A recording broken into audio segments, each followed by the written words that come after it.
This is Diana Feeney here with Art Carlson, and today we're going to go through the assessment process.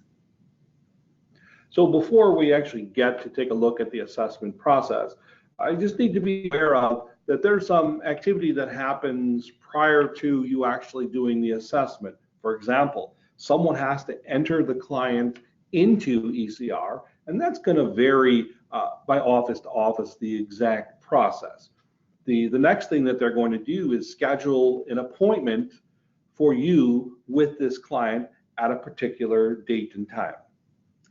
On the day of the appointment, when the client arrives, remember to prepare the client by explaining the process of the assessment and for allowing the client to ask questions at any time throughout the assessment process. So on the day of the assessment, what you need to do is find the client. I find the easiest way to find the client you're looking for is to simply go over to the blue navigation bar on the left, hit the little plus sign, that's going to expand it, and then if you click calendar, what you're going to see is a list of that appointment right on there. So you can simply click on your client and it's going to go and bring you right directly to the appointment that was set up. You're going to go through, and if your client is there, then the outcome of that appointment is that they showed. So you would click client showed, and then you would save. After you hit save, what it's going to do is bring you to the list of client appointments. This will be the first one on there. It's going to show the date and the time, and on the far right side, it's going to indicate that the client was closed. So then what you do is you go over to the status tab on the far left. The first one you can see, it's kind of hard to see, but the background is a light colored blue as opposed to the ones that you're not on are sort of a light colored gray. So when you click on the status page, what you're going to see is certain items that need to happen in a specific order. The top ones, we need to update the client profile. We need to go through these authorizations and consent before we can go any step. And you can see the steps below in the assessment. All of that is there's no blue link for you to click on. So it means we have to do these first steps first before we can get into the assessment. So what you'll see on the status page, as I said, there's a list of the different steps. The first step you need to do is to update the profile. You simply click on that link, and what it's going to do is bring you directly to the profile page. So when you click the link to update the profile, what it's going to do is open up to the profile page in ECR.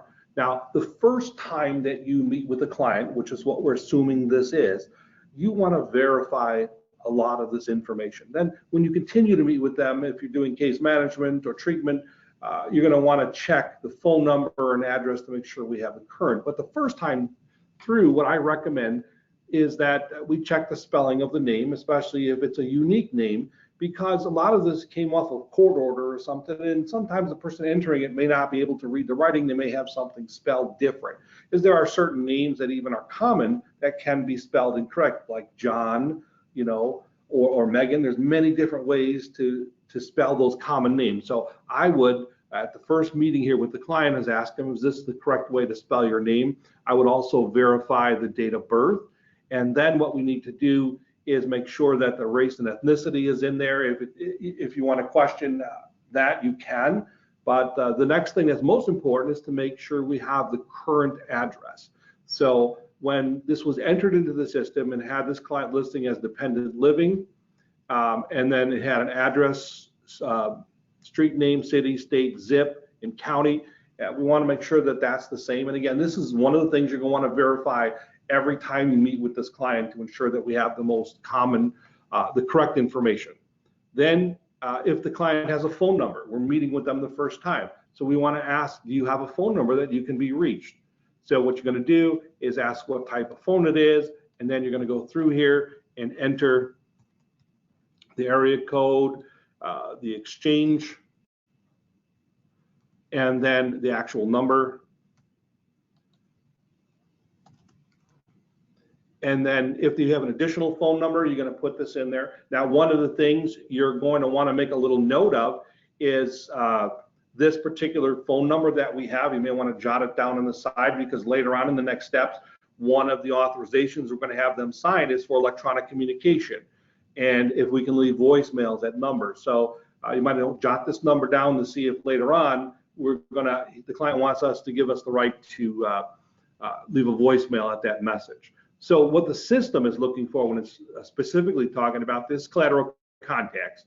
So you're going to ask the client, do they have a collateral contact?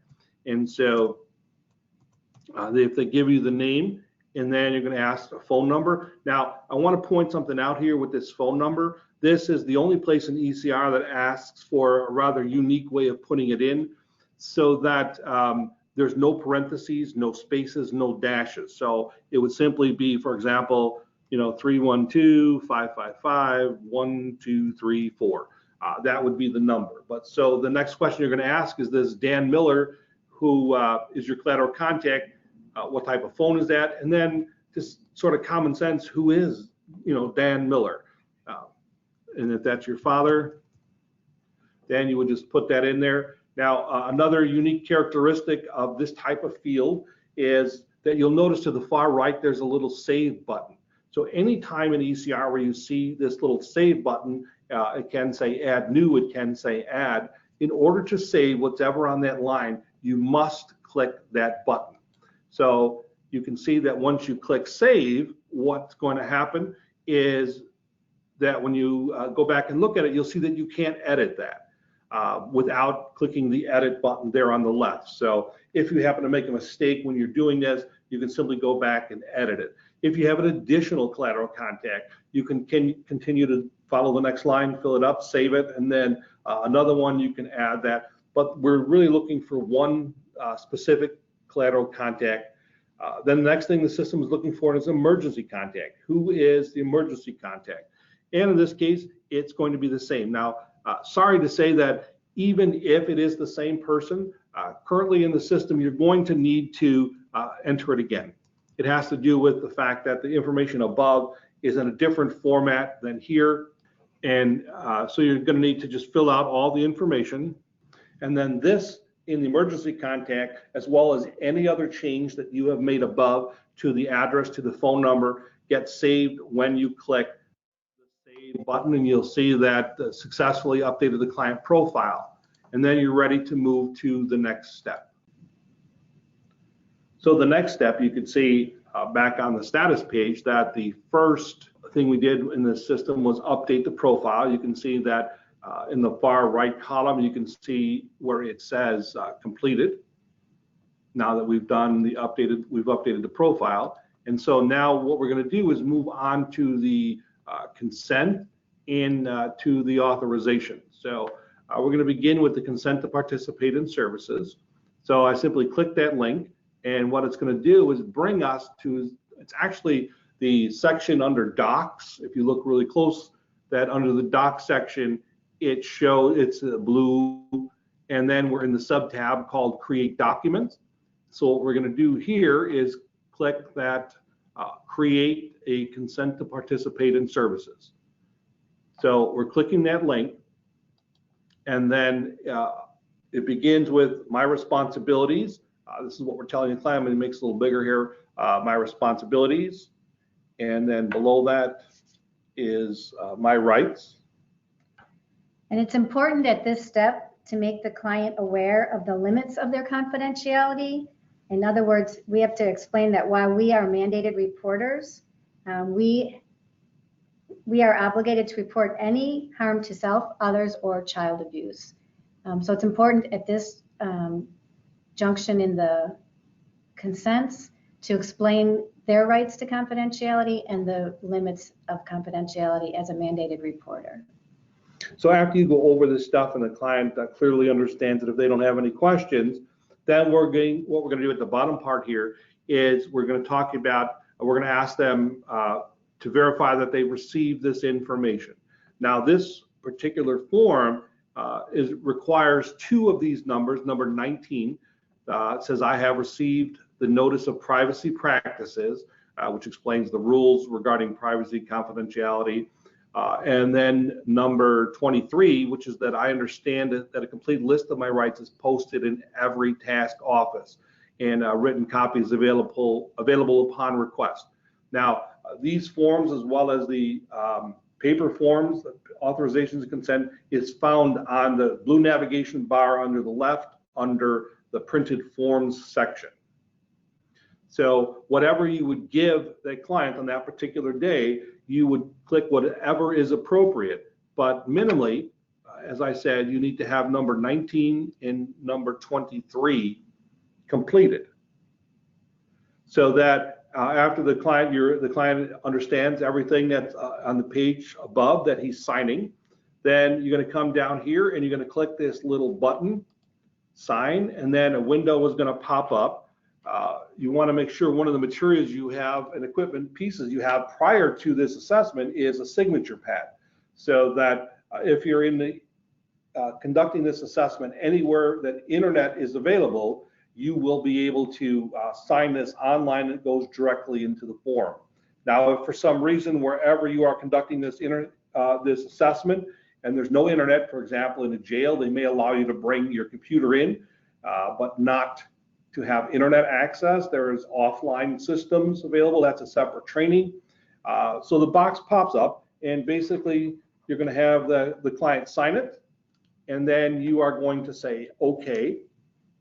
And then at the very bottom, you are going to hit the save button, and that's going to save that form. After you have saved that form, it's going to return you to the doc section, but it's going to move you to the next sub tab, which if you look closely is all letters and docs. And it's going to show you a list of all of the authorizations, consent that you've completed, and then there's other documentation going further, findings letters, things like that will all be in here. Any uploaded documents will all be in here, but in the respective section listed below. So if you wanted to see a copy of this, what the system does is create a PDF. So we're going to click this little view link, and it's going to open up the PDF form, and it's basically what the client has reviewed and signed, and you can see at the bottom it has put the name and the date of birth on that to indicate that. You're going to see the two fields that we checked today and the client's signature. We're going to move into is going to, again, it'll bring us to create documents, and we're going to look at release of information. So if we look at the bottom, the second and third one from the bottom, you have authorization and group authorization. With the exception of who is authorized to see the information, all of the remainder of each page is actually identical. So we're going to take a look at that. So I'm going to go create document. This is a group authorization. And so the top part here, where we're indicating the client is saying, please, you are free to share this information with the people listed above. And so when you first open this up, you can see here there is a probation officer from the Cook County Probation. There's his name, address, and then below that the judge is listed twice. The reason that is because the system takes from the referral source page, who was the judge who referred it. Now, the way ECR works in the background is when a referral is saved, it automatically puts the name of the referral person into the referral source list. So that's why it's listed there twice. In this case, we do not need it. So essentially what we can do is simply click the delete button to delete one of those.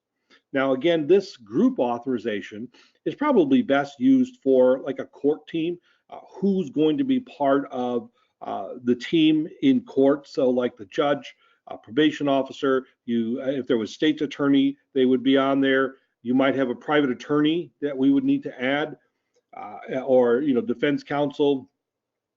Now you can add at the bottom, you see on that list, you see family or friend. I probably would not recommend putting family or friend on this list. We should think of this more as the court team. The reason being is because when we get to the bottom, the section right below that, you're going to see the client is stating that the following information can be shared with the people listed above. Well, obviously most of this information is required by the court team to see the information, the assessment, diagnosis, perhaps medications, medical information. We want them to see the clearest picture, so they would probably want to see most. But let's say, for example, you did not want them to see the HIV, we simply would deselect that, and that would mean they could not share any information with the people above about HIV. But if we were going to do this for a family member, there's probably a lot less that we would want to share with. So what you would do is just continue down the form. You see the sign that's actually for initialing. The client would initial that. In essence, what they're saying is that I understand that an HIV antibody or AIDS test cannot be required as a condition of treatment. So they're merely going to initial that. And then just below that, the section where it talks about the purpose and need for disclosure of confidential information. If there was any other reason, you would enter that there. Otherwise, we don't want to leave a blank box on this form, this legal document that we're creating here. So we are just going to type in NA or none. We scroll down a little bit more, and then we're going to see the automatic revocation of this. The system is set up that everyone automatically expires after 1 year. So you'd click that, fill it all out, and then you would hit the save button at the bottom for the client to sign it, and then they would simply sign it and you save the form. So just to show you, we're going to do I'm just going to open up an authorization form. And this is for either an individual or an individual organization. So for example, when I was talking about a family member, if you had a family member or a friend, well, they would not have an organization name. So you just simply can put in NA in that box, and then you would put in their name, and then you would enter their full address.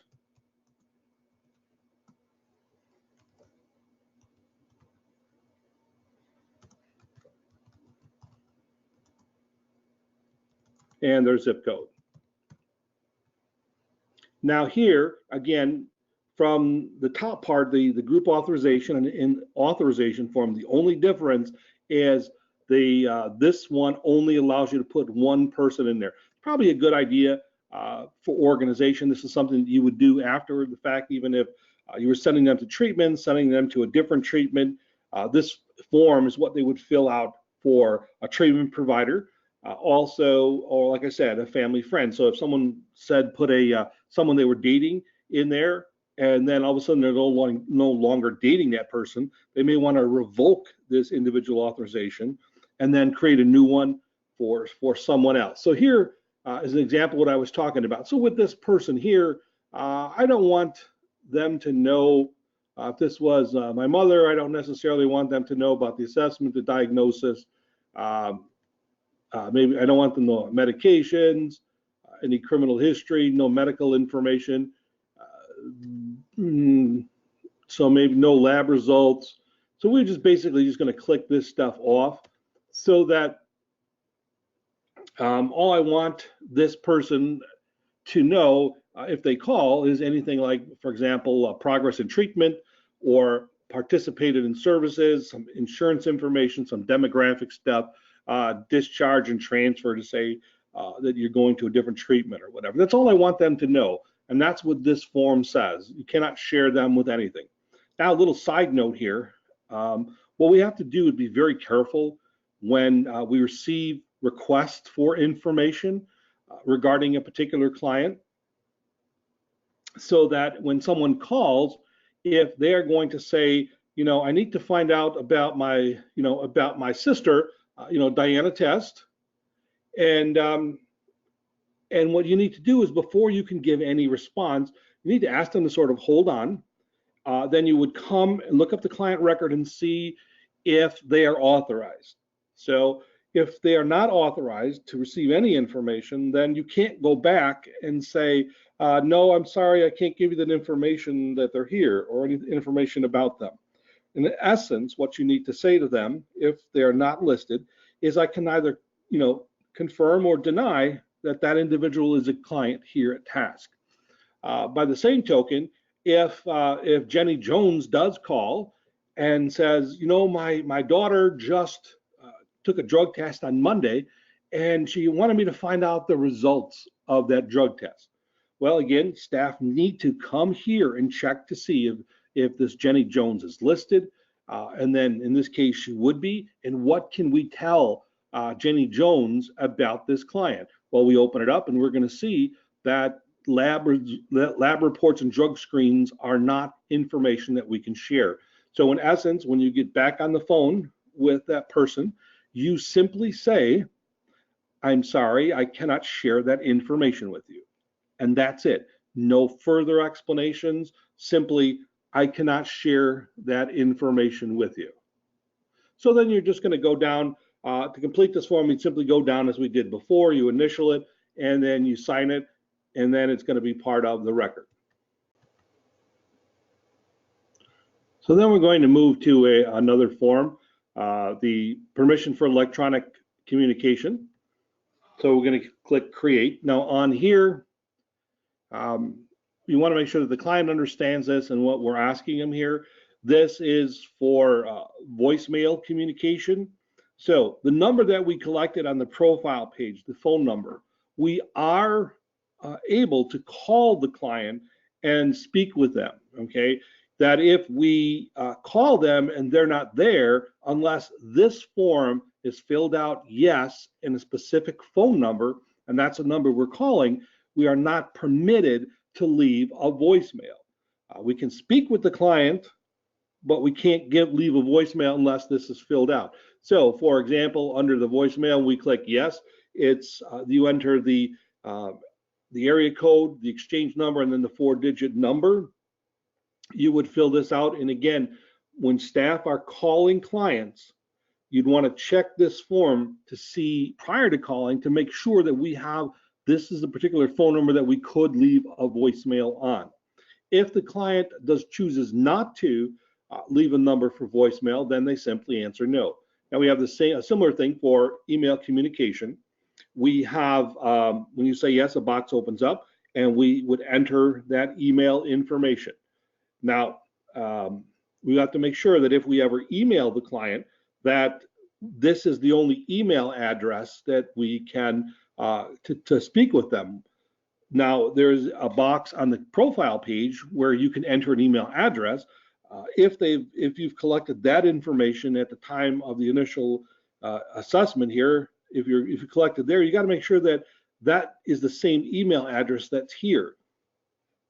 And again, if the client does not wish to leave an email address, they simply say no.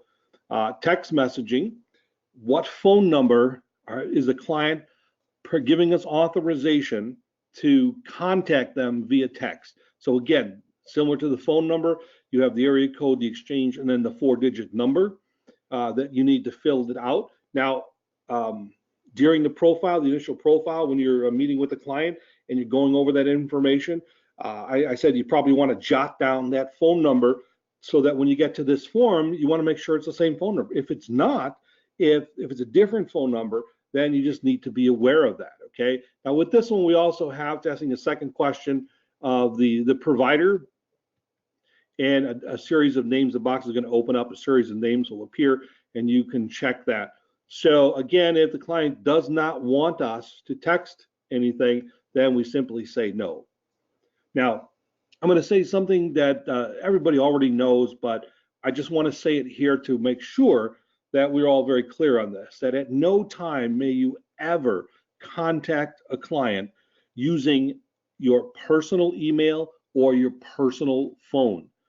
Only task phones and task emails should be used when contacting a client. And then you would just continue on with this form. Even if they're no's, we want to be able to have this documentation that states that we have, this is what our client wants us to do. In this case, we don't want him, he doesn't want a voicemail, he doesn't want us to email him, he doesn't want us to text.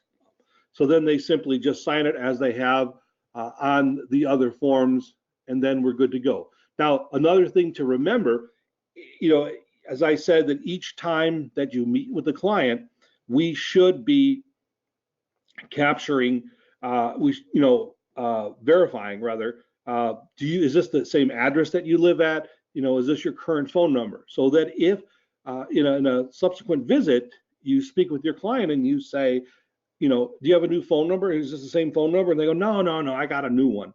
Okay, so then what you have to instantly trigger in your mind is that now you may need to do an updated electronic communication format, because maybe with this phone, he wants us to give us permission to leave voicemail or to text to that phone. So it's important that not only the first time you meet with the client, but afterward, when you're working with the client, that we can update and make sure that we always have the most current address and phone number. And if the phone number changes, we may need to update this form. The next form, again, you're going to go to the create, you're going to select the form, and it's assignment of benefits, guarantee of payment. So again, you're going to have the client open this up, and you're going to see what it's going to do is pull information, pull some check boxes that may or may not be appropriate. In the initial juncture, we probably would not have their insurance information, but it's asking us to check that. So if the client has no managed care organization, then you simply deselect that. Client or parent's insurance company, if that's not applicable, you deselect that. If DCFS is not applicable to this situation, you would deselect that. The two that must always be checked is the DHS and the HFS. So the top two need to always be checked. The others are selected as appropriate. So we go down the line here, we see a very similar thing when it's talking about disclosure of information, so that if this is not applicable, then we would want to put a NA in there, and we can see the expiration date again is always 12 months from the day we're doing this. And then you would have the client sign it.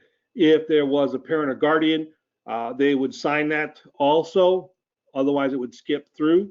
And then they would just sign that form, and we would be okay to move on. So then after you've completed the forms, you're going to see under the Docs tab, all letters in Docs, you would see a list of the consent authorizations that you have just filled out. If there's multiple, then you would be able to see them. They would appear in there, so you can see the permission for electronic communications, the group authorization, assignment of benefits, and consent to participate in services have all been completed. And here is where you would be able to view them. So simply in the view, you click the view link there, and what it's going to do is open up, and it will show you the form in consent to participate. It's going to go through here and show you. You can see at the bottom of every page, the system automatically puts the client's name and their date of birth, indicates the page number, in this case, 1 of 1, and I mean 1 of 2. If this pops up, this Adobe thing, you just pop up and you can say yes to that. And then you can see at the bottom, you will see the client's signature. And you can review this, and you could print it if necessary.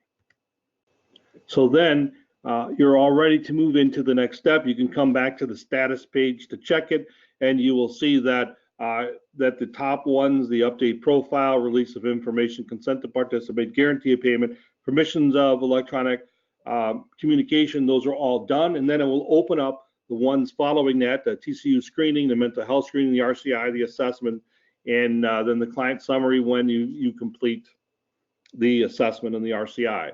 So all that will appear. That's going to mean that you're ready to go to move on to the clinical tab, where we're going to look at next in the next module.